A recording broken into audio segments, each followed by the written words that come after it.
ఏదైతే ఈరోజు మాజీ ముఖ్యమంత్రి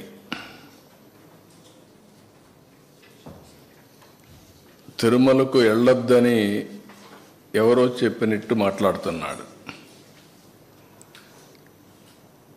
వెంకటేశ్వర స్వామి మీద భక్తుండే ఏ భక్తుడైనా సరే వెంకటేశ్వర స్వామి దగ్గరికి పోయే అవకాశాలు ఉన్నాయి. అదే సమయంలో ఎవరైనా వేరే మతాలకు సంబంధించిన వ్యక్తులుంటే అక్కడ కొన్ని సాంప్రదాయాలు ఉన్నాయి. ఆ సాంప్రదాయాల్ని గౌరవించాలి. ఇది చాలా టెంపుల్స్లో ఉండే ఆనవాయితీ. ఇక్కడ ఎవ్వరు కూడా ఆయన పోవద్దని చెప్పలేదు. ర్యాలీలు జన సమీకరణలు చేయొద్దని చెప్పాం. ఇటీవల తిరుమల తిరుపతి దేవస్థానంలో జరిగినటువంటి పరిణామాల వల్ల భక్తుల మనోభావాలు దెబ్బతిన్నాయి. ఎప్పుడైతే భక్తుల మనోభావాలు దెబ్బతిన్నాయో భక్తులందరూ కూడా ఆందోళనలో ఉన్నారు.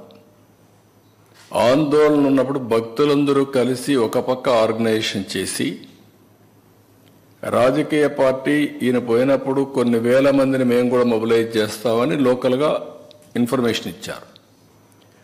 ఆటోమేటిక్గా ఎలాంటి అవాంఛనీయ సంఘటనలు జరగకూడదనే ఉద్దేశంతో అక్కడ యాక్ట్ ఆఫ్ 30 అంటే 10 మంది గుమ్ముకూడకూడదని తీసుకొచ్చారు.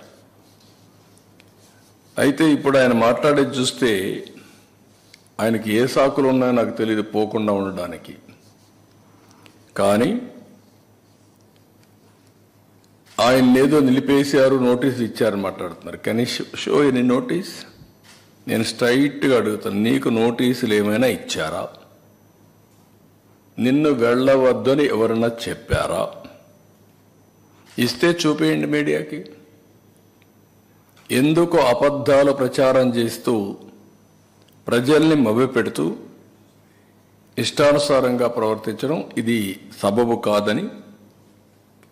ఎందుకంటే ప్రజా జీవితంలో ఉండే మనందరం కొన్ని సాంప్రదాయాలు